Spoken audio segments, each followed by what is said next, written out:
there were people who were genuinely frightened of playing him because he was just that good. He was so much better than anybody else. It was like nothing I'd ever seen before. And I thought, this guy is just ready to win something. He wanted it all. And his career is far from finished. But my word, in those days, he was just unbelievable.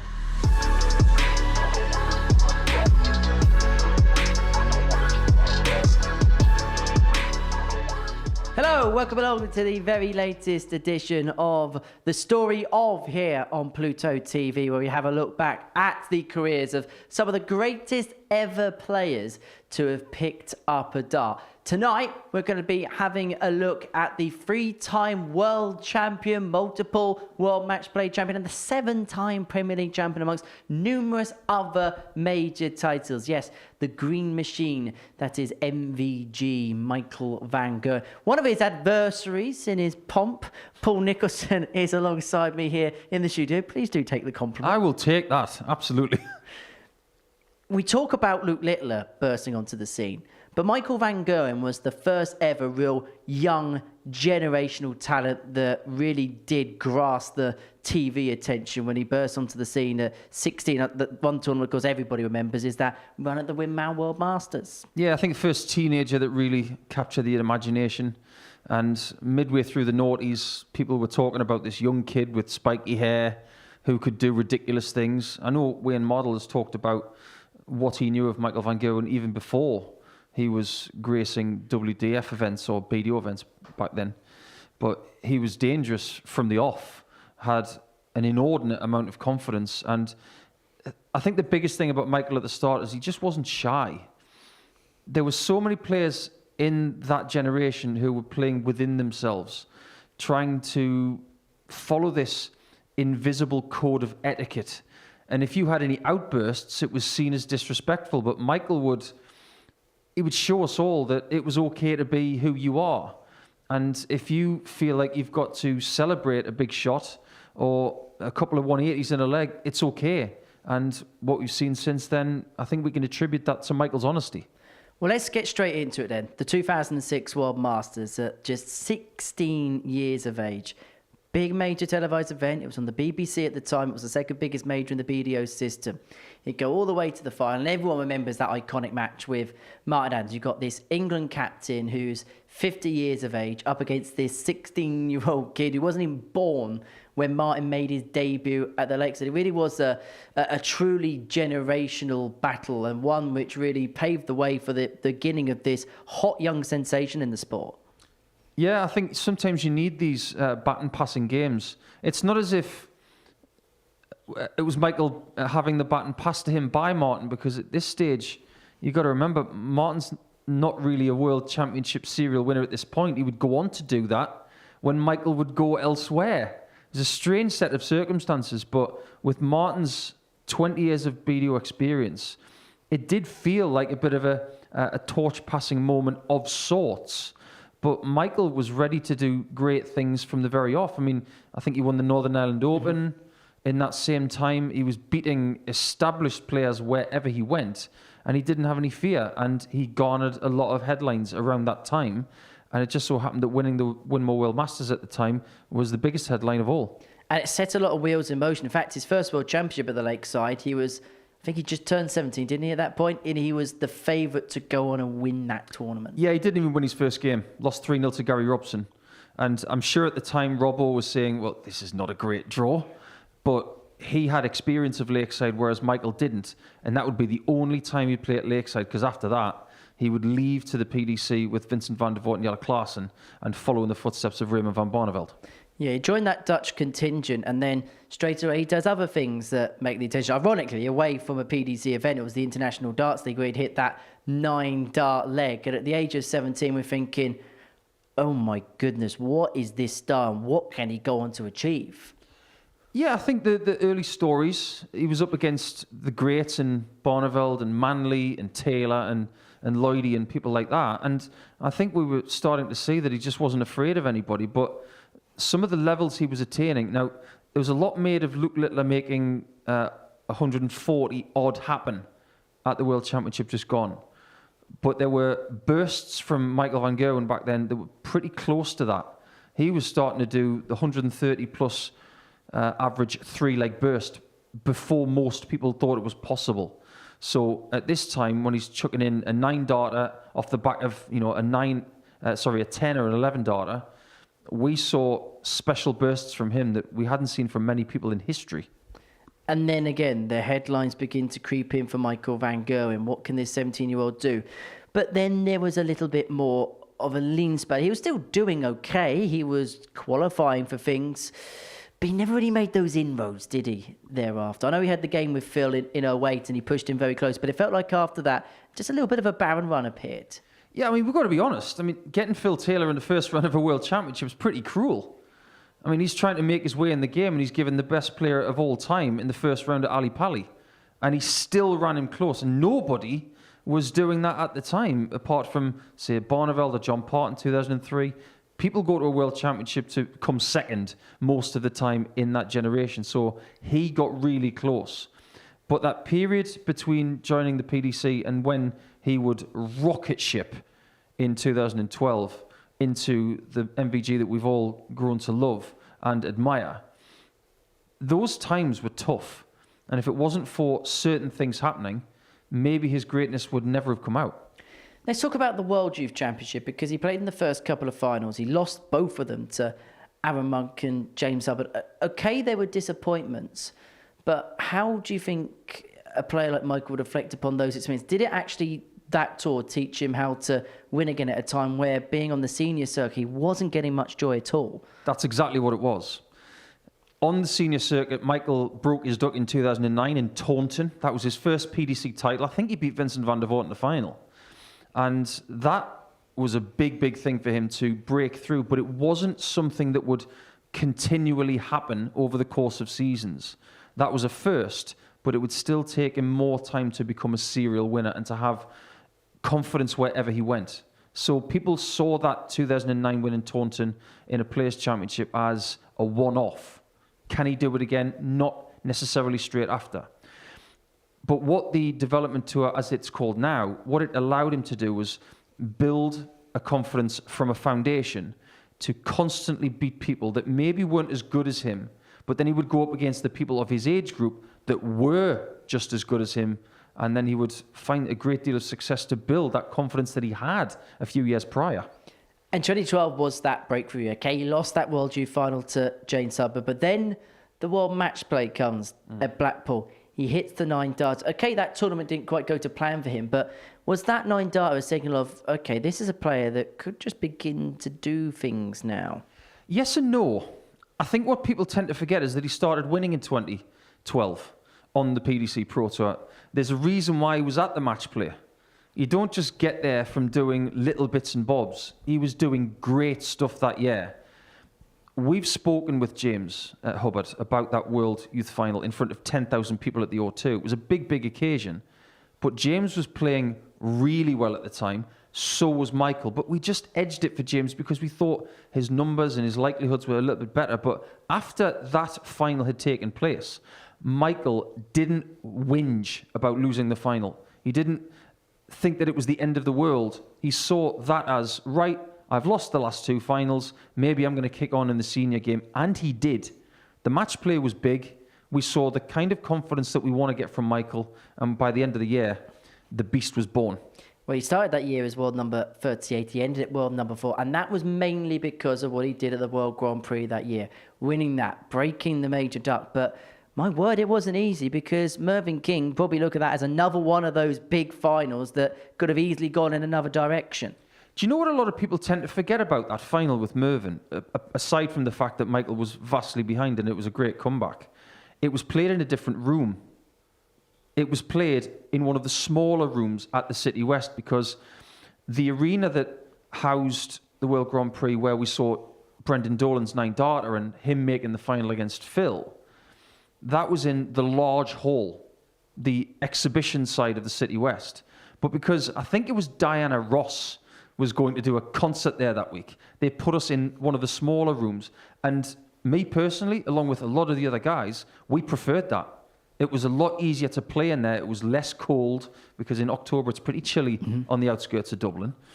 And I think Michael really took to this venue. I practiced with him a lot that week, because I made the quarterfinals and I loved practicing with Michael. But what I saw from him on the practice board, the couple of days I did, it was like nothing I'd ever seen before. And I thought, this guy is just ready to win something. And it turns out he was.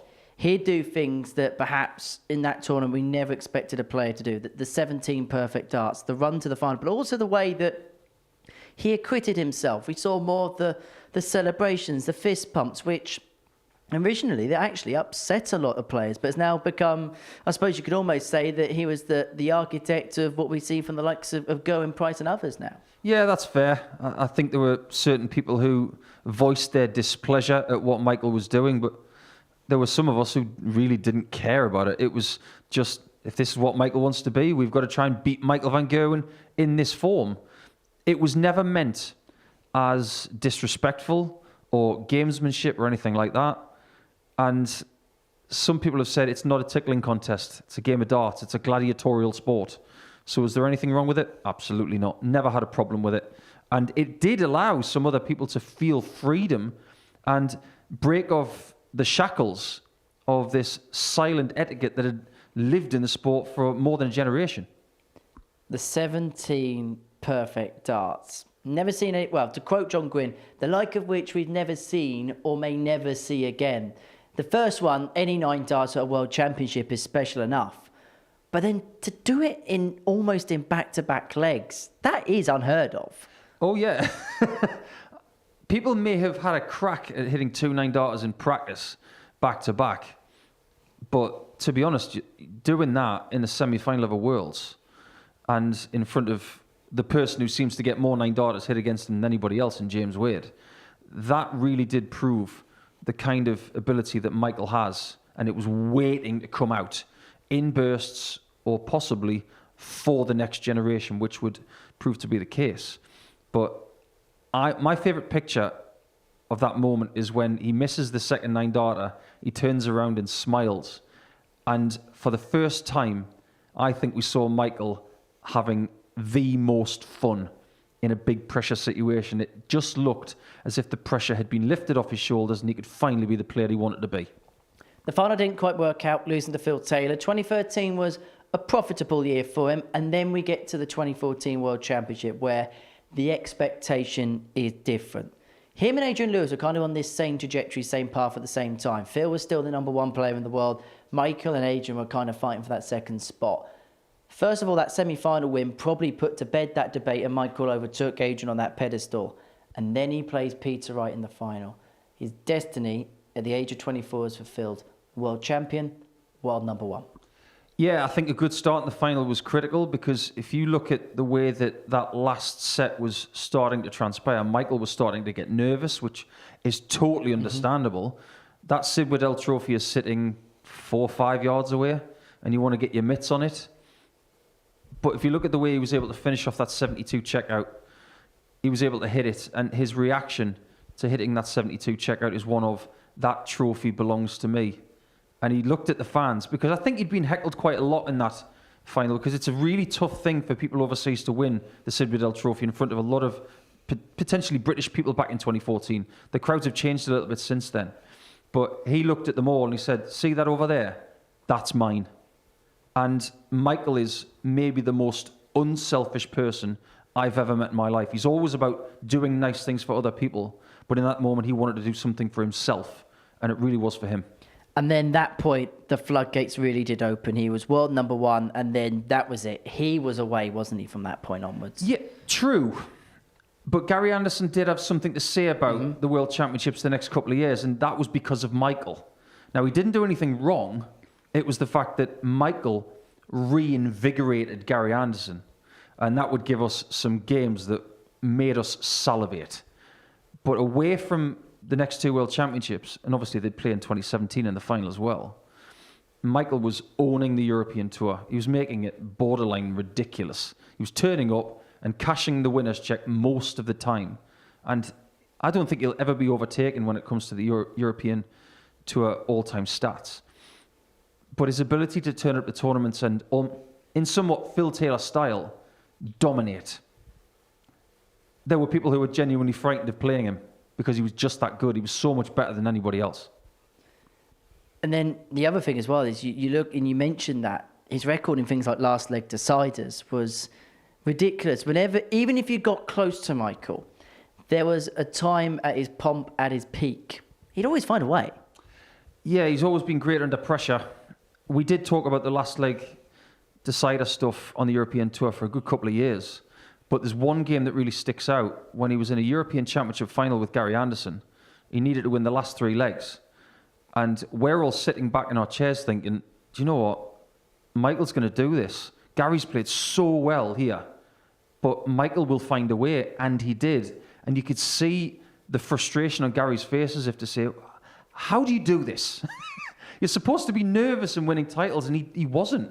He was hungry, whether it was for the silverware, the money, the grandeur, the legacy. He wanted it all. And his career is far from finished. But my word, in those days, he was just unbelievable. He was world number 1 for 7 years in a row up until 2021. How would you describe those years when he was the player at the top of the sport? Astonishing. You consider the people that didn't get to world number 1 in that time. Gary won back-to-back world titles and didn't get to world number 1 because Michael was winning pretty much everything else. There were other players still around. Phil Taylor was still around until the end of 2017, and he wouldn't get the world number 1 ranking back. And he would strike up a really good rivalry with Michael, which everybody loved to watch. The people tried to take him off the top of that ranking list, but they couldn't until Gezi Price won the championship in 2021. So 7 years at the top. Can you imagine if that happened now? People would be putting it on social media. It would be everywhere.